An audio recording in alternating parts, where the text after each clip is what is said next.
I'm Batman. Easy, miss. I've got you. You've got me? Who's got you?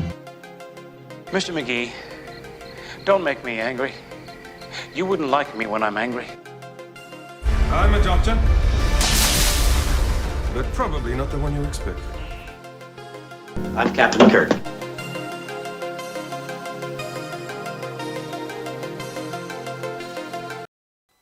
Welcome everyone to the special Geek This Week presentation, and this is the Rocky Horror Picture Show panel from Pensacon 2024 at the Henry Roberts Activity Center in the First United Methodist Church of Pensacola in downtown Pensacola. Watch as actors Barry Bostwick and Nell Campbell talk about the making of the Rocky Horror Picture Show, the time afterwards, the legacy of the film, and much, much more. After you're done watching this panel, please check out the other great content on the Geek This Week YouTube channel, and hope you enjoy the panel. And appreciate you guys' support. Thanks. Sorry for the delay. We wanted to build anticipation. But please help me welcome Nell Campbell and Barry Bostwick. We love you.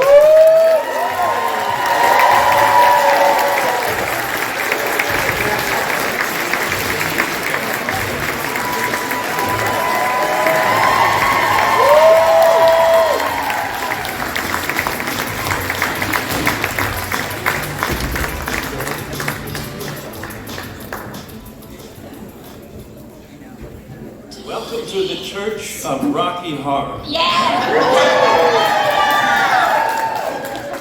The Church of Sexual Liberation. Hetero, bi, tri, trans, cross. So you name it, we got it, right? Yes, we are covered.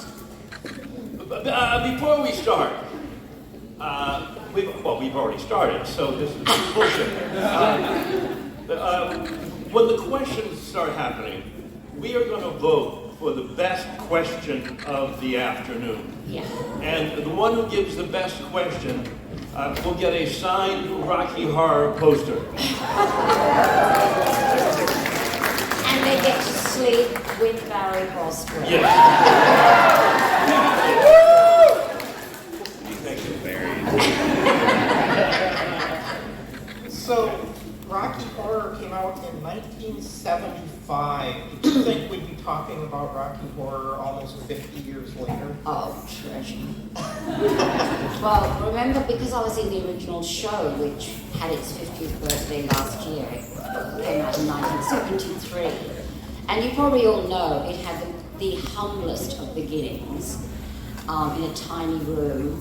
It wasn't even really a theatre. It was the attic above a theatre in London called the Royal Court. And it was just to be a 3-week rehearsal with a 3-week run.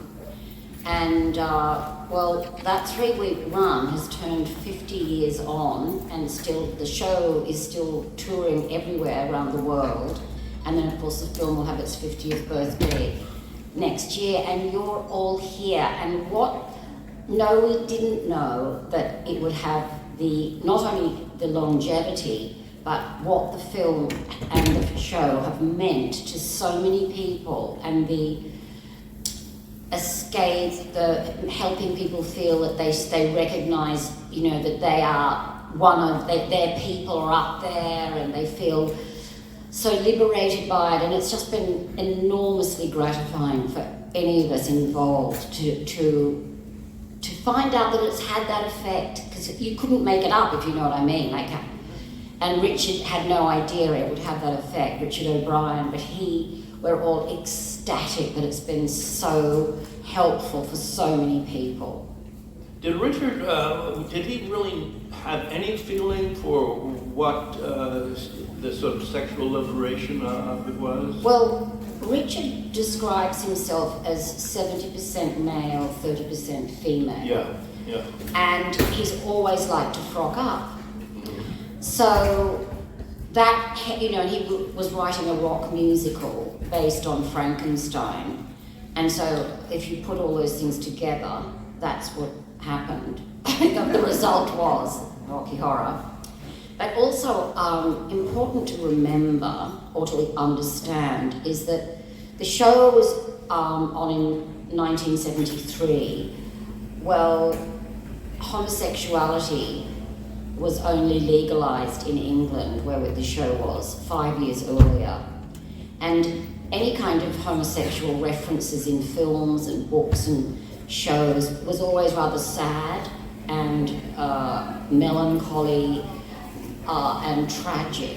And so, of course, it's obscene that it was ever illegal. And so Rocky Horror really, and I'm now quoting the director, Jim Sharman, he said because it was a total celebration of all kinds of every kind of sexuality pretty much is covered in it. And what a beautiful thing. So there it was, trans, cross-dressing, bisexual, homosexual, as I've prefaced today. Suddenly everyone was having a ball and represented, and the great songs, and it was just a really fun, good time. And I don't think I need to convince any of you about that. I feel I'm preaching to the choir. But it was, it was our tiny 60-seat attic that we had to supply the seats. And suddenly it was packed every night. Mick Jagger all the big stars, 1973, were clamouring to get in. The rock stars, Freddie Mercury, etc., David Bowie. It was very exciting indeed. So there, I hope I've answered your question, darling. I asked you a question. I think you're about to get the full sequence, okay? Okay. You deserve it. There was one story that the nice lady who's doing the signing over here. Can you look at me for one second? Yeah. Once I was doing one of these things, and I had to, and the audience called me the name that I had called in the movie. Yeah. Now, what is the sign for asshole?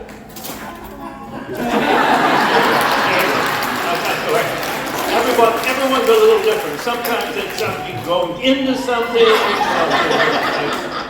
Yeah, good. Thank you. Okay, we're being very specific. Thank you. Don't tell your mother.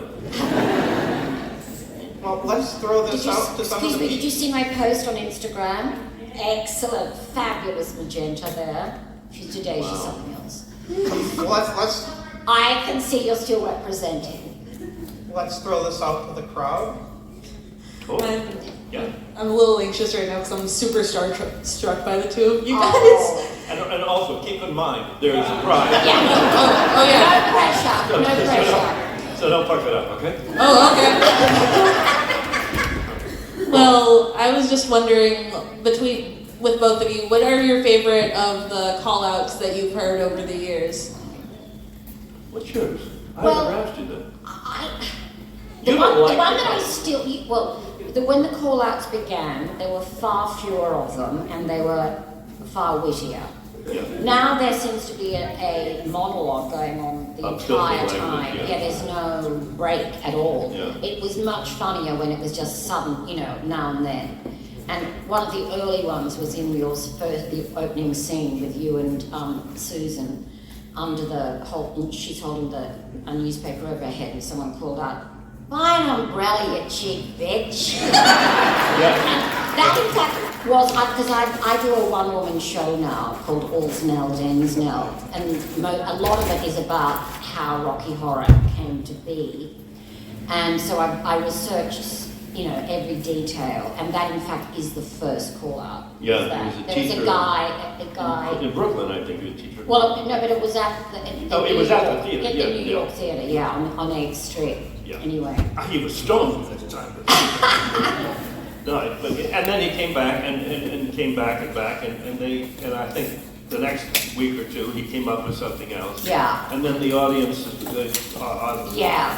And then Sal Piro, who was the sort of head of that theater, head of the audience of that theater. He organized impromptu as people started dressing up, which, it's never been done before, I don't think, people dressing up.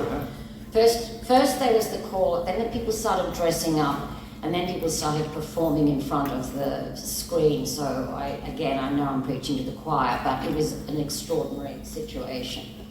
And Sal became the kind of prime minister of the occasion, the ringleader. What do you call it in a circus? Is that the ringleader? It is ringleader. Yeah. I always was fascinated that the reason why they're called shadow casts, is that they actually stood in front of the film. And why they were mimicking us so spectacularly is because all you saw was their shadows on the screen, and so they tried to do exactly what we were doing in the film. And then all of a sudden, but over the years, they took upon themselves to have another whole side of the entertainment. Yeah. And then they created the props, and then they created the foolishness and happiness. Also, people I know that aren't necessarily, just go to see the movie and it happened to go on a night when there's audience participation. Yeah. They adore it. And they even, by the way, my show, it's mostly about Rocky Horror, but it's also about my nightclub, Nell's, I had in the late 80s and 90s in New York. But non-Rocky Horror fans absolutely love hearing this because they know about the iconic, as you know, it's the longest running film in history. And they love hearing about the birth of this unbelievable Frankenstein musical. Yeah. Mm-hmm. And your life, which has been spectacular. I haven't seen it yet. When am I going to see it? When are you going to do it? I'll be bringing it to New York. I've just got a producer and things are happening.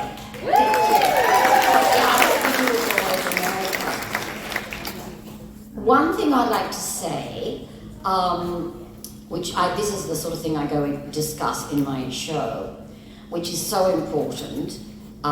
If you're interested, and I don't know how interested you are in the actual, well, I think you might be, the creation of this show, that Richard O'Brien arrived, he actually was in a show that Jim was directing in that attic upstairs. It was a Sam Shepard play. And he said to Jim, I'm writing a musical, it's a rock musical about Frankenstein, and I've written a couple of songs, are you interested in hearing them? And he said, yeah, sure. And so the next day, Richard brought his guitar in and sang for Jim Sharman, the director, and the guy that was working on the music on that little show, whose name was Richard Hartley. And he played on his guitar science fiction double feature. And Jim has said to me, based on that one song alone, he said, I'll do it.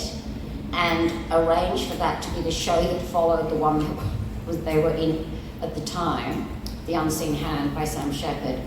And so Richard had only written 2 pages of dialogue, so he was like, racing along while he was in one play and then started rehearsing Rocky, and there was so little of it, so it was being written at the time. And Jim would say, or even when it was being cast, there's only one servant usually in Frankenstein, in the original book and films, and there was only one servant, of course, Richard O'Brien, Riff Raff. And Jim said, no, you've got to have 3 servants altogether because you'll need backup singers. And so when we were, funnily enough, very soon after, they came into a cafe that I was working in, and I was tap dancing on top of one of the tables, which was my way of keeping things entertaining. And no doubt balancing a couple of martinis on a tray. And Richard O'Brien, Richard Hartley, and Jim, who were trying to think, it was in the early stage of them casting it. They walked in and Jim Sharman took one look at me and just turned to Richard O'Brien and went, there's your servant. And I was cast on the spot. But hold on, there was okay, I will stop talking in a minute. As you can see, I have a lot to say. And that is that creative, the team of Jim Sharman, the director, Richard O'Brien, the writer, and Richard Hartley, the musical director, Brian Thompson, the set designer, and Sue Blaine, the costume designer. If one of those 5 people were not involved, none of us would be here today. So I can't emphasize that enough. So that a lot of people contributed to what it was, and which made it what it is. If you just even think of what Frank's wearing, that's the outfit that's become an iconic outfit. But anyway, I just want you to know that even yes, it's Richard O'Brien, and I cannot applaud and say how fantastic it is what he wrote. But I'm sure he will agree too, because one day during rehearsal, Jim said, Richard, why don't you, I think you need to write a song for the 3 servants to sing. And there's a French movie that I like that has 2 gangsters in their mall dancing, doing a dance at the same time together. So could you write a song that also has a dance? And he went home, and he and his wife worked out this dance routine, and he called it the Time Warp, and he came the next day to rehearsal with it. And he did that also with Touch a Touch a Touch a Touch Me. Richard, could you just write a song for Janet that shows how she's, exploded sexually? And he came back the next day with Touch a Touch a Touch Me. So it was all being created as we went along very much, and the visuals, Brian Thompson contributed a lot more than just the sets. Everyone, it was a lot of people's. And then, of course, the key 6th ingredient, I think you may know who that is, was the casting of Tim Curry as Frank. It's hard to imagine, it's just very hard to imagine anyone else playing that role and it having the same, I've gone goosebumps, and having the same magical effect, because one of the many great things about Tim in that role, even when from the very beginning, everyone fancied him and everyone thought they had a chance with him. Men, women, children, and dogs. Anyway, over to you, Big Boy. Oh, I don't know. I had a chance with him once. I bet you did. They were filming it, unfortunately, behind that curtain thing. Was that curtain? Yeah. Yeah. So they wrote. They're brilliant in with their music, right? Brilliant lyrics, and then they wrote a song called "Once in a While." A beautiful song. What? A beautiful song, but it's the wrong musical, right? No, I talked about it with Jim Sharman recently for preparing for my show. Okay. And you probably know that Brad had a great song, Once in a While, and it was in the stage musical production, and Barry sang it beautifully in the film. It was great. And it's a matter of murdering your darlings. Jim said the film dipped. Because a ballad, it couldn't take a ballad at that point in the story. And I that's agree. the only reason. I mean, it was You Were Fabulous. Mike Nichols when he was directing Tim Curry in Spamalot, Mike Nichols, very last minute, cut his own favourite song for the same, it slows up the action. Yeah. That's what Murder Your Darlings means. Don't take me literally, okay? But also, that and the fact that I don't think anybody really at that point in the story cared that Brad Majors was having some kind of emotional problem. They wanted to see you and Rocky getting it on. Yeah, of course. You're right. Anybody, Susan and that monster, Rocky. with the great abs. Yeah. Peter Edward, so I sat there on the bed and sang my heart out, smoking a cigarette. Yeah, that is hysterical. And I think it's made it on the trailer of some of the 40th anniversary. Yes, it should be. I was just thinking that before you said it should be included in in the 50th. Hopefully something will happen for the 50th. Well, sometimes they include it in the screenings, and then you sit there and you go, I see why they cut it. Because it slows the movie down. But on the stage, was it staged in an interesting way? I've seen it staged in little theaters and this and that, where they have the phantoms behind him. And No, everything was much simpler. I think it was literally Brad just standing in the spotlight. Just at in the his same- underwear. In his underwear. I mean, the stage was the size of these tables. I mean, Yeah. that way only had the depth of that. Yeah. The tiny little space. By the way, Richard's son, who was 2 when we were doing the show originally, who is now, well, 2 Like 30, plus right? 50. Okay. He's 52, he lives in LA. He's making a documentary on the show.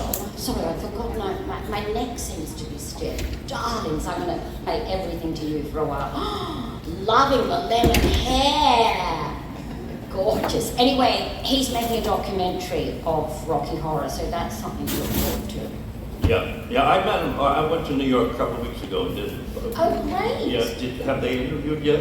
You? Yeah, they did. They interviewed me we had a 50th anniversary event in London in May, and that's when he interviewed Peter Henwood, Pat, me. I've told them they're insane not to interview, wardrobe people. But he has interviewed, I think, anyone from the film, like the cameraman, Oh, good. the DOP and stuff. Yeah. I hope you're not getting bored now. We've got to let you ask questions. I banged on. You got your answer. I just wanted to say I could listen to you forever. You're my idol, Nell Campbell. Thank you. Did we answer your question? Next question. Oh, yeah. What was it?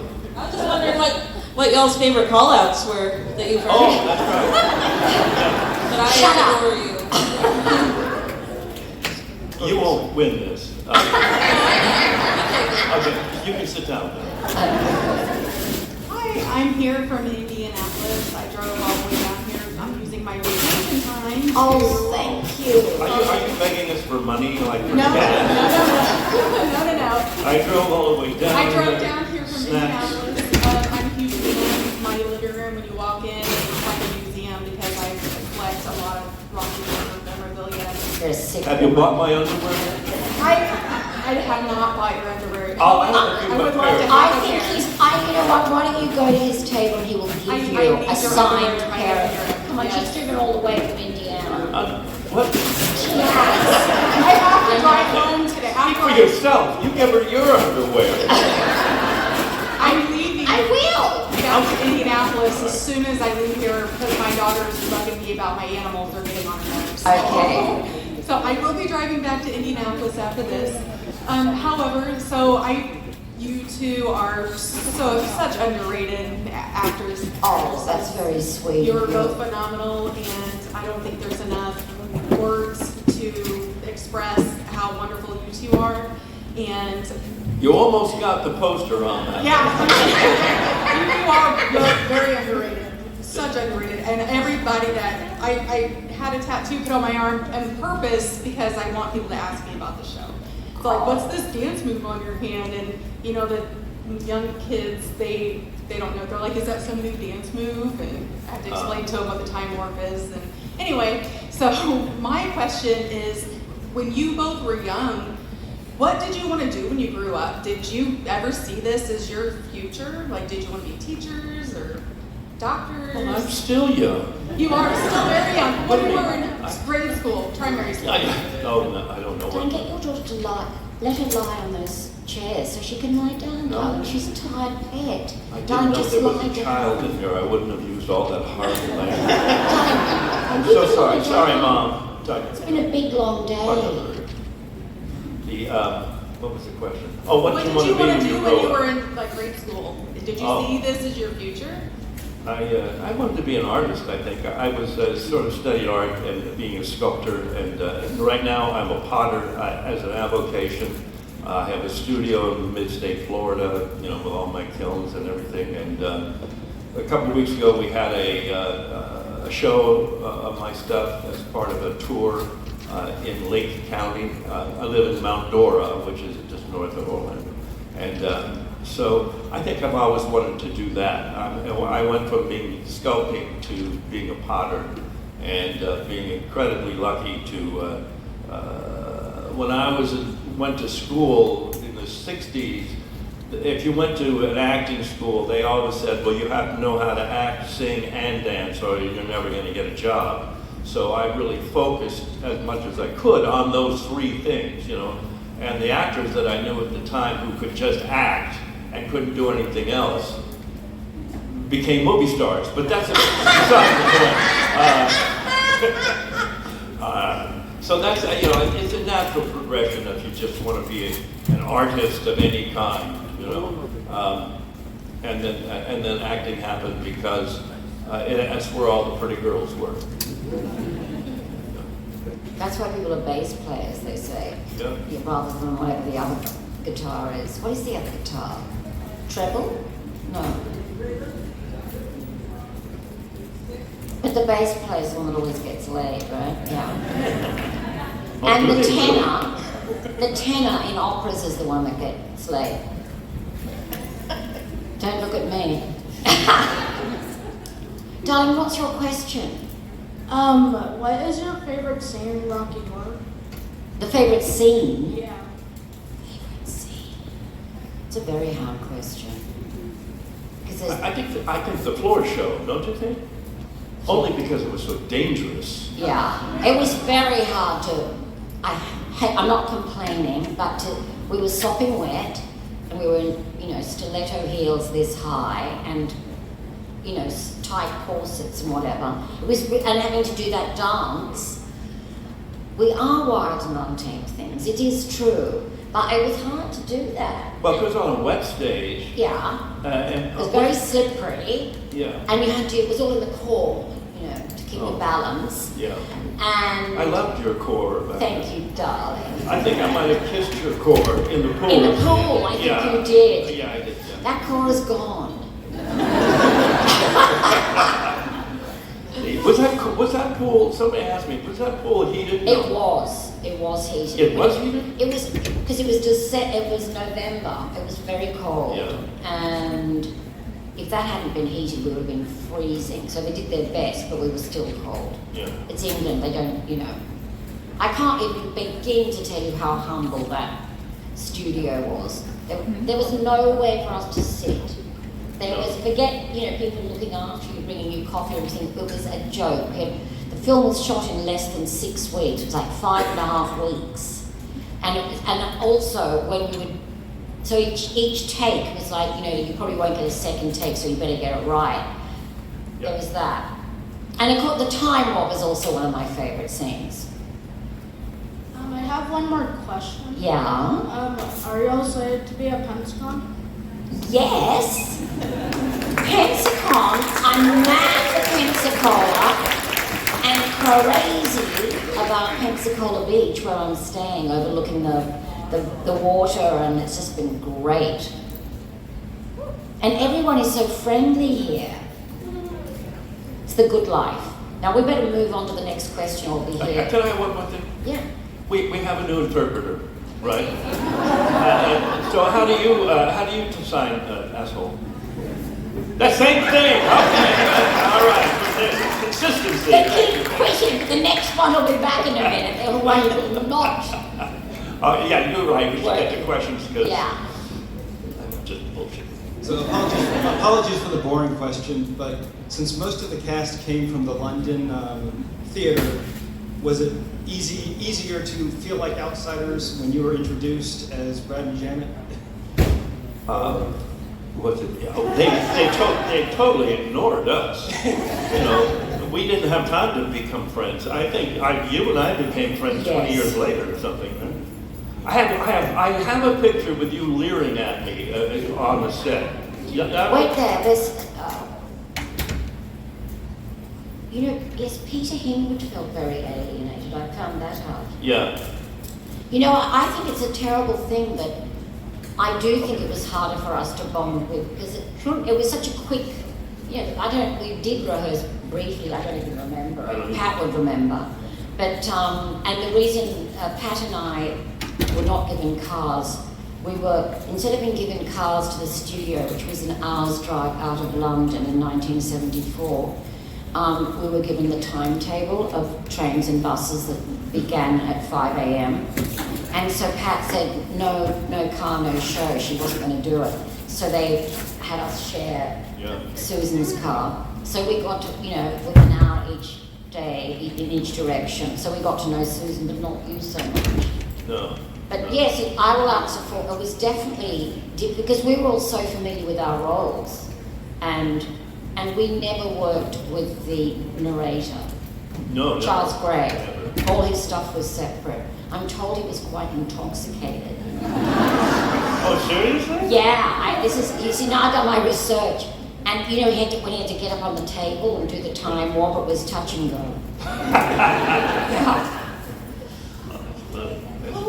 And when Pat was doing the lips, it was so goddamn freezing cold. I know it's a minor thing, but Richard Hartley was telling me he just doesn't know how she did such a beautiful job of it with that exquisite mouth. She took a whole day, and it was freezing cold. They didn't heat the studio at all. What a dump. But look at the results. Yeah. And they clamped her head. Yeah, they had to clamp her head. First they started one, because she only had a window. There was like black felt everywhere. There was just like a window for her lips, and she moved out of it. So they then had to literally like Frankenstein, clamp her head tightly so she couldn't move. Michael Rennie was ill. You see, you've got to see my show. There's a lot of this stuff. Thank you. What did he ask us? They're getting more. Oh. Hi. On behalf of Pensacola, Pensacon. Could you talk into your mic? Thank you. So sorry. No worries. I'm a loud talker, so I was trying not to be very loud. On behalf of Pensacola and Pensacon, I would like to thank you all for being here. Oh, thank you. Thank you for having us. I'm fangirling it as well. I grew up watching the Rocky Horror Picture Show. Excellent. And you gotta do what you gotta do. Well, your parents have done a fantastic job, and I'm sure you've passed it on. I'm trying. Yes, I'm trying very hard. By the way, I recommend around 6 months is the first age that you start showing your children. And I mean that. That's about the time the wrinkles form, right? Yeah. My question is that, as you had mentioned, 50 years ago was a lot different of a time than it is now. Was there ever any apprehension as to what the project was that you guys were doing? Was there ever anything that... Not at all. No? You see, it was in the early 70s in London. It was just, we were all... personally, I come from a very liberal family, so none of us, anyone involved with the original show, was the slightest bit shocked about anything except for Julie Covington, who was the original Janet, when, at the request of Jim Sharma, the director, as I told you, Richard O'Brien came back the next day with Janet's song and played it to us, touch it, touch it, touch it, touch me, I want to be dirty. And of course we all absolutely adored it, except Julie, who refused to sing it. She said, I'm not going to sing that song. Can you believe that? You know that Julie sang the original Don't Cry For Me, Argentina, which went to #1. She's got an incredible voice. She was offered the job to star in the musical Evita. She turned it down. Guess what director was offered the job to direct Evita, and he turned it down? Jim Sharman. Just throw that in. Anyway, but she was shocked by that, but I thought we all thought that was hilarious. I mean, I don't think it, I know we all thought that was hilarious. Well, thank you. I appreciate your time. Pleasure. I mean, this was the cusp of punks. It was all, that was what was going on there. Then. Over here. So I've got a question about the spiritual successor of shock treatment. I know you did not reprise a role as Brad, neither did Janet. Do you believe those are the same character or just a coincidental character sharing the same name? I never saw it. No, I did. Of course I did. No, I didn't understand it. I don't understand it, and I was in it. You didn't? I don't understand it. No. The rumor is that who played Brad and what we're talking about? I don't remember. You don't remember his name? No. No. The rumor was that they wanted him to play Brad in the original movie. No, that's a rumor. Okay. No, it goes like this. I know for a fact that Jim asked Tim to star in the movie, and he said no. And then I think they also offered it to Susan. And so once I think everything sort of changed. Well, that's what I heard, that Susan wanted too much money, and her agent didn't want her to do it because they sort of felt she'd been there, done that kind of thing. Right. And then when they couldn't get Susan, they didn't want to split up the team. They had to get a whole new Brad and Janet. I'm sticking with that one. Yeah. Absolutely. Okay. And I think Who's that? shock treatment's got so... Cliff DeYoung. Yeah, thank God for Google, huh? Cliff But the DeYoung. music in shock treatment, I think, is fantastic. Oh, yeah. So many great songs in that. But I just was listening to shock treatment, they were playing it yesterday where you and I are sitting with our desks. Fabulous. I gotta watch it again. Because what it's about was so futuristic and so... The Truman Show ahead of its time. Yeah, it was. And it was so smart. Yeah. It was too smart in a way. In a way, it went way beyond, I think, what we were used to as an audience. And that's why I didn't understand it. I understand. Yes. Did we answer your question? No, Justin, do you think they're the same characters or not? Oh, the same characters? Yeah, kind of, but not. Yeah, I think they should have completely different names. To me, there's no crossover really. No. Well, I don't know. But your character. Do you think there was a crossover with the characters? Not with, what do you think? Is it maybe two people? I agree with them. Darling, next question. So now you got the opportunity to work with both Anthony Stewart Head and Tim Curry, right? Who? Anthony Stewart Head as Anthony Stewart? No, I don't know that person. He was also Frankenfurter in the English stage production. Right. No, the person I left the show at the same time as Tim, but I rehearsed in the new person who was Philip Sayer. So he must have taken over after Philip. I was going to ask, like, what was the difference with working between the two? But I can't answer that, I'm afraid. That's You're good. definitely not getting the post. That's good. I was also going to ask, like, what your favorite thing, like, interactions on the set were. Well, sex Staying warm. That was the interaction, right? Yeah. I mean, really, it was difficult. It was difficult, yeah. But you can see by the photos, and also because time is of the essence, there's a lot of photos of us all lying fast asleep around the set, on the throne, whatever, grabbing a moment where you can. Yeah. Okay, over to you, darling. I think that's enough. Yeah. No, I'm not done yet. You I have something to say? I just what are those guys in the background? What's that called? There's Transylvania. Transylvanians. Yeah. They were an interesting bunch of people. They were. They really were. I mean, some of them were stars in their own right, from London, stage and screen, and they apparently were stoned most of the time, right? Yeah, I think I supplied them. Did you really? Oh my God. Did you really? No, but I knew the person. I knew the origin of the situation. It was just, a few puffs and a joint. Sure. Very, very naive. But they had to sit around. They had to do something. Yeah. Interesting. There were a lot of bombs going off in London. Something like 11 bombs went off in London, the IRA at that time. Oh, I didn't know that. Just to set the scene. Which I did in my show, because it's incredible. I mean, like Euston Station, but at that big, so I was 19, when we were doing a show, you just didn't really notice that much. Oh. You did, but you weren't. I'd be much more anxious about it now.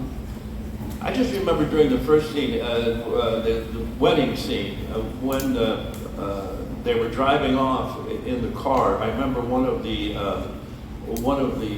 background people started yelling out, "Hit the kid! Hit the kid!"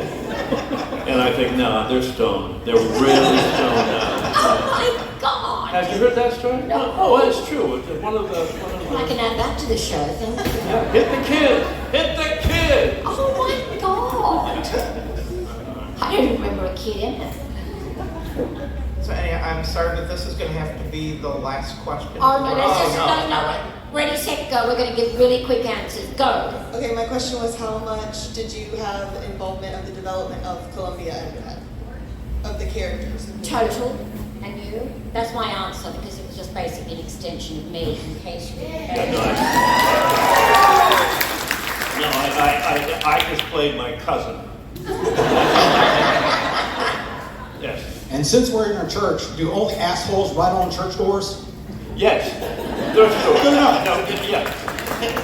Okay. Did you know this is a thrift store? Sure.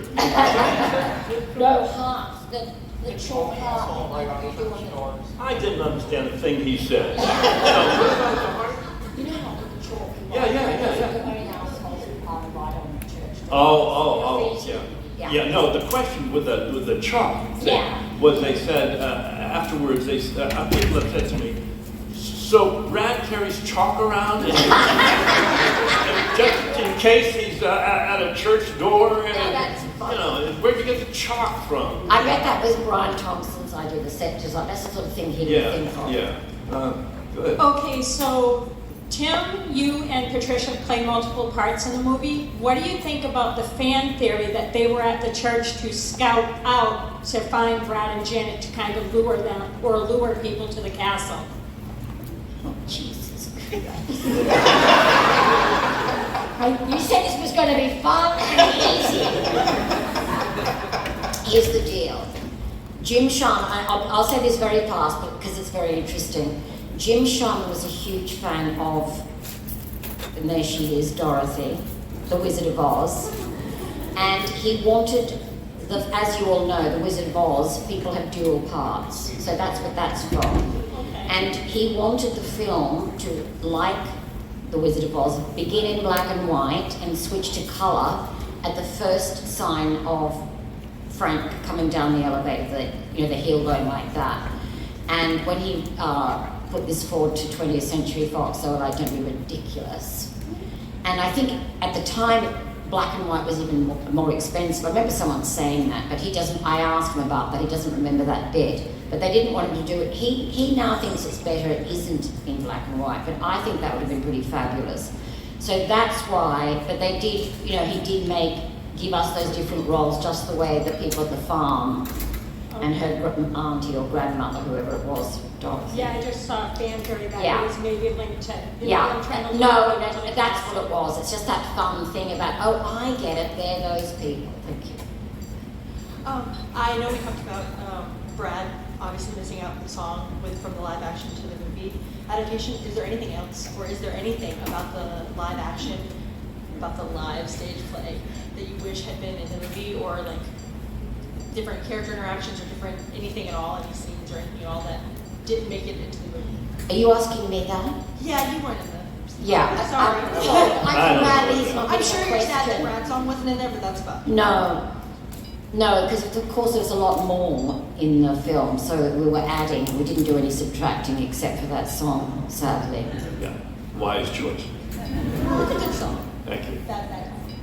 Yes. Hi, I grew up going to pantos with all the audience interaction and Rocky Horror. It's called sex. The Rocky Horror is so special for so many reasons, but that seems to be one of the few ones that's translated audience interaction with it. What do you think the secret is that was able to do it and so many others haven't? Just sex? You answer that.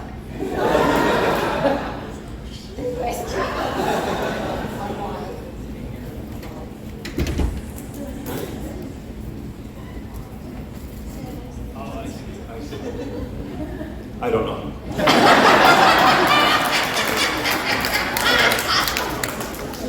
Here, take this poster right now.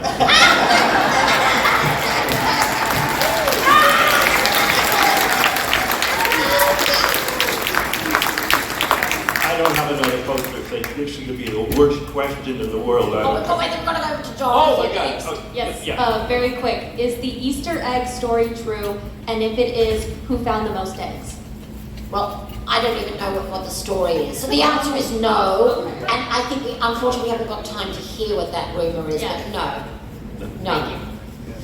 But thank you for asking. Real quick. So the interpretation of the show has been really colored by the movie going forward. Following up one of those other questions, is there any energy or any interpretation from the original stage show that you remember that was different from the movie that you wish might be in a future interpretation of it? Well, if you mean by that, I mean, in an ideal world, I wish that we had made the film, it had been the hit right away, and we'd have done another film. Don't you reckon? And it had been the same cast, and whatever the situation was. That to me would have been the ideal. And I don't have any, I mean, I've got no suggestions what would happen, but that's what I would have liked, rather than, because there's a lot of talent involved in shock treatment, but it would have been great if that had been with the same cast and characters. Yeah. I just wanted to let you know, I was in the 8th Street Playhouse in 1975. Oh, great. In New York City. That's where the whole sort of cult began. Watching Rocky Horror from the very beginning. It's all her fault. I did the tap dance on many occasions. Excellent. And I'm still watching it 50 years later. So, but I was a freshman in high school. Oh, that's great. So my parents had no idea where I was in the middle of Friday or Saturday. Well, thank you. Thank you. You're a pioneer. You are a pioneer. Thank you. What final question? How do I beat that? I'm a theater kid. My dream is to tap dance and sing and make people happy with my performances. And you actually inspired me to start tap dancing. When I fell in love with how theatrical everything was in 6th grade when I watched Rocky Horror. But do you have any advice for someone who, wants to be like you guys? I want to be like you guys when I grow up. Well, Meryl Streep's advice when she's asked is don't smoke and phone your mother every Sunday. Don't smoke what? Anything. A cheeky one. And who starred in hold on. Not One Flew Over the Cuckoo. What is the great Harper Lee's? Who's the actor who starred in that? Gregory Peck, thank you.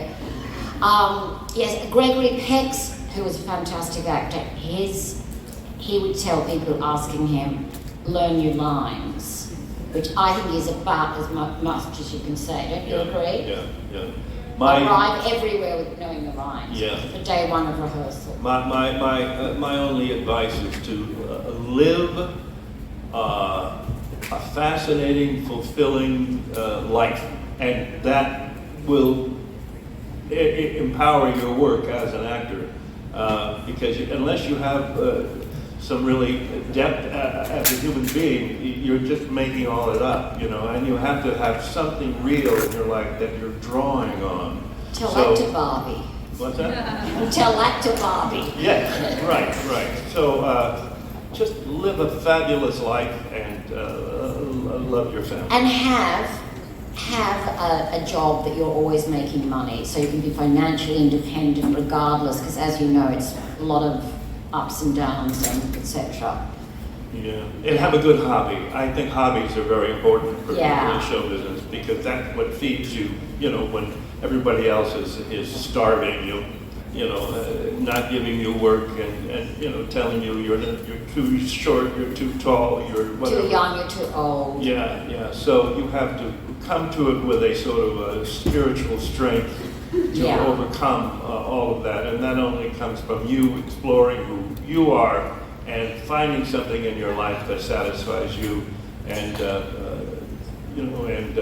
enriches and your vote life. and vote for Trump.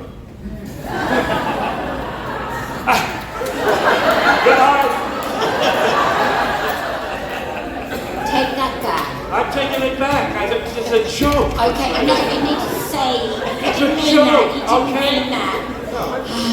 I know, but you know. Vote for Haley, okay? Vote for Haley.